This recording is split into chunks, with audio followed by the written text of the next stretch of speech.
Hey, c'est Declan, on se retrouve pour la 4e et dernière semaine du défi 10 000 pas par jour. Est-ce que je suis content d'avoir bientôt fini? En vrai, ouais. Mais je pensais que ça allait être plus intense que ça. Là, franchement, je suis juste content parce que j'aurai un peu plus de temps. Ça va juste me faire extrêmement bizarre de commencer un défi qui va me prendre environ 5-10 minutes par jour, alors que pour le moment, ça me prenait plus d'1h30 par jour. Donc ça, j'avoue, c'est vraiment le côté positif. Bref, en tout cas, qui veut dire nouvelle semaine, veut dire nouvelle update. Alors c'est parti, on va regarder un peu où j'en suis physiquement. Et let's go, on est au 22e jour je crois, et on se retrouve du coup pour le 23e. Allez, go update.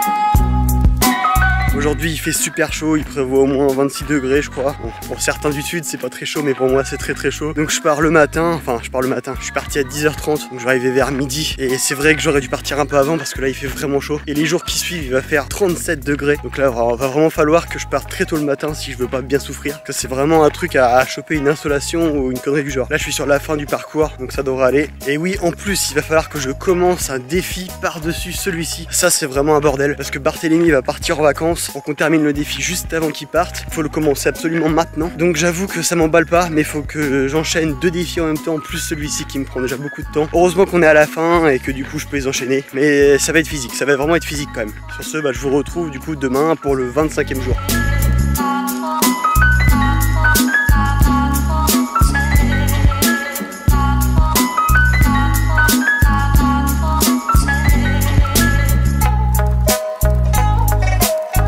Bon, nous sommes le jour que je redoutais le plus, c'est la canicule. Il prévoit 38 degrés cet après-midi. Je suis parti tard, en plus je devais partir plus tôt, mais je suis parti vachement tard. Donc là je me tape vraiment le soleil, j'ai super chaud. Et il m'est arrivé un truc assez intéressant. Bon, la plupart de vous vont pas vraiment comprendre ce que je dis parce que je pense que personne souffre de ça. Mais j'ai tapé une grosse déréalisation au tout début de la balade, vraiment genre au bout de 2 km je crois. Alors ça va être assez compliqué de vous expliquer un peu ce que c'est, mais vous pouvez regarder un peu sur internet, très peu de personnes ont ça. Mais en gros, vous avez l'impression que d'un coup, vous êtes plus du tout dans le monde réel. Vous voyez, quand vous jouez à un jeu vidéo, même si vous êtes à fond dedans, vous ressentez pas ce que sent le personnage. Il peut se prendre une balle, ça vous fait rager, mais vous avez pas mal. En gros, si je devais comparer la déréalisation à ça, c'est un peu pareil. Genre, t'es en vie, tout ça, tu marches, mais t'as l'impression que t'es dans le virtuel en fait. Genre, t'as pas l'impression d'être dans la vie réelle. Et ça fait trop bizarre parce que en fait, à ce moment-là, genre, tu kiffes pas du tout le mood. Tu te dis, genre, je vais crever en fait. Si t'as peur de la mort quand t'as ce truc, c'est horrible parce qu'en fait, t'as l'impression que tu vas vraiment crever. T'as plus du tout de repères. Ton cerveau, il fait un gros blue screen. Et les premières fois que ça m'est arrivé, c'était vraiment une horreur. Genre, tout de suite, tu fais une putain de grosse crise de panique parce que tu sais pas ce qui t'arrive. Et là je suis vraiment très content parce que malgré ça j'ai réussi à prendre sur moi, j'ai pas paniqué comme un connard et j'ai continué de marcher et du coup j'ai fini quasiment à la randonnée alors que pourtant je comprenais rien ce qui m'arrivait. En gros le plus compliqué c'est de voir que ton cerveau il vrille totalement, de plus savoir où t'es,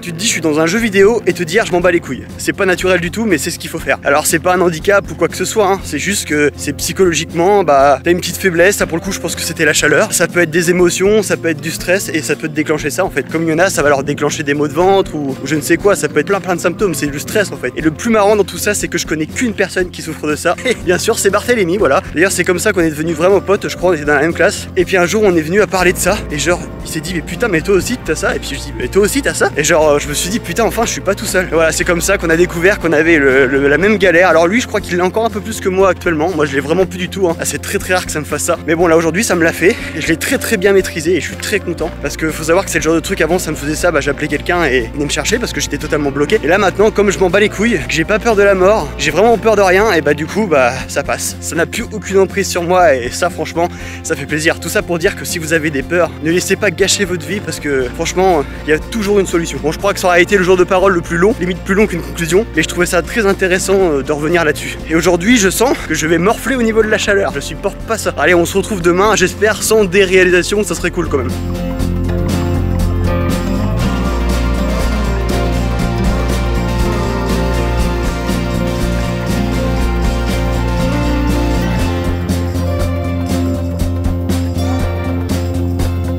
Dernier jour de ce défi, enfin. Non, en vrai j'abuse, ça va, ça se passe bien, mais je suis content, vraiment content d'avoir fini. Là je vous avoue, je pensais pas que ça me ferait plaisir à ce point, mais enfin je vais pouvoir me consacrer 100% au prochain défi, changer un peu d'air quand même, parce que là j'ai l'impression que ça fait quand même très longtemps que je fais celui-ci. Mais bon, en vrai j'ai quand même beaucoup de bol parce que je me suis jamais pris la flotte. Alors très peu, ça arrivait que 2 fois et c'était franchement léger quoi. Bref, donc on va pouvoir se faire un petit bilan final avec un petit update du physique comme d'habitude, même si je pense que le changement ça sera pas très vénère. Mais en tout cas, hâte de voir ça quand même, et on se retrouve pour la conclusion finale de ce défi de 4 semaines. A tout de suite pour le bilan.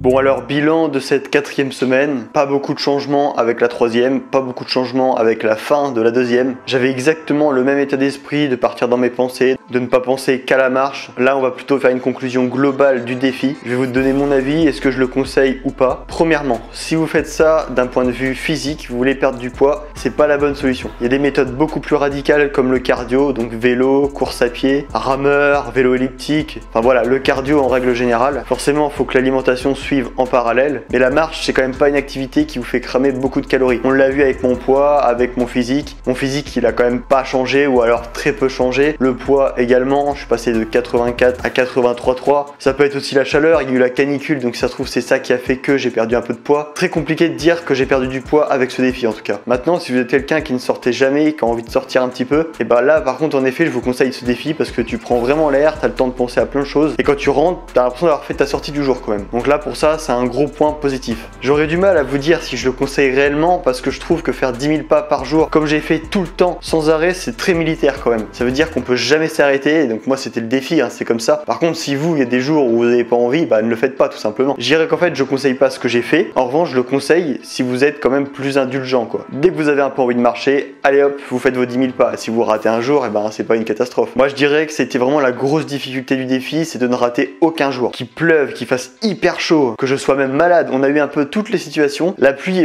justement j'étais assez étonné, je pensais de l'avoir énormément et je l'ai eu que 1 ou 2 fois. Mais au niveau de la canicule et quand j'étais malade, alors ça je pensais pas que j'allais tomber malade pendant le défi, mais en tout cas bah, j'ai bien morflé quand même. Et voilà, fallait s'y tenir et ça je dirais quand même c'était le plus compliqué. Voilà, je dirais que ça serait la seule parenthèse pour vous conseiller ce défi. Au niveau du corps, je sens qu'en tout cas c'est vraiment bon. J'ai changé de rythme, hein, franchement j'ai un meilleur rythme qu'avant, je me sens plus lourd alors que je me sentais super lourd. Les courbatures, bah figurez-vous qu'elles ont fini par disparaître au bout de la 4e semaine d'ailleurs. J'étais vraiment pas sûr qu'elles finissent par disparaître parce que franchement au bout de 3 semaines j'avais encore mal. Mais comme quoi le corps il s'habitue vraiment à tout. Point de vue assez difficile aussi, c'est de le faire tout le temps tout seul en fait, ça c'est assez compliqué. Il y a des semaines je l'ai fait avec Barthélemy, une semaine avec mon père, une semaine avec ma mère je crois, mais c'était pas réparti sur les bonnes semaines finalement. Donc des fois c'était une semaine où j'avais beaucoup de monde avec moi et des fois des semaines où j'étais vraiment solo du début jusqu'à la fin et là c'était compliqué. Je crois que j'ai fait la 2e semaine solo et la 4e semaine vraiment solo et ouais on sent quand même la différence. Donc déjà si vous êtes 2 ou même plusieurs, bah, c'est déjà beaucoup plus agréable. Bon là actuellement en tout cas je suis vraiment content de passer à autre chose, que ce défi soit terminé. Franchement à la fin il me dérangeait pas tant que ça, mais c'est surtout le temps que je passais à faire ça en fait qui me dérange un peu. J'en ai déjà parlé beaucoup dans mes vidéos précédentes, donc là ça va me permettre de me consacrer à des choses beaucoup plus productives et ça je pense que ça va vraiment faire du bien. En plus de ça c'était très répétitif à la fin, c'était assez compliqué de faire des vidéos finalement parce que t'as toujours l'impression de te répéter et en même temps c'est vraiment le cas parce que tu peux pas forcément faire autrement, le ressenti il change pas vraiment en fait. Il y a juste la première semaine qui était différente des autres, mais après c'était toujours pareil. Au niveau des vues ça se ressentait, on voyait que les dernières ont beaucoup moins fonctionné que les premières et ça peut se comprendre, comme c'est toujours un peu la même chose ça donne pas forcément envie de regarder. Donc non vraiment je trouve que la fin du défi tombe vraiment très bien et ça va faire plaisir d'enchaîner sur un nouveau défi que j'ai d'ailleurs commencé à l'heure où je vous parle, qui va sortir du coup la semaine prochaine. Sur ce, c'était Declan, je pense que j'ai pas d'autres choses à rajouter. Si vous avez des questions, n'hésitez pas à les poser dans les commentaires, je me ferai un plaisir d'y répondre. Mais en attendant, on se retrouve lundi pour une bonne séance muscu. Voilà, on a lancé le truc maintenant, 3 vidéos par semaine. C'est beaucoup de taf mais ça fait vraiment plaisir de réinclure un peu de musculation dans la chaîne, même si ça marche pas beaucoup. C'est pas grave, on fait avec, je sais que ça fait plaisir à certains. Donc on se dit à lundi. Faut toujours que je fasse de la merde à la fin, c'est fou.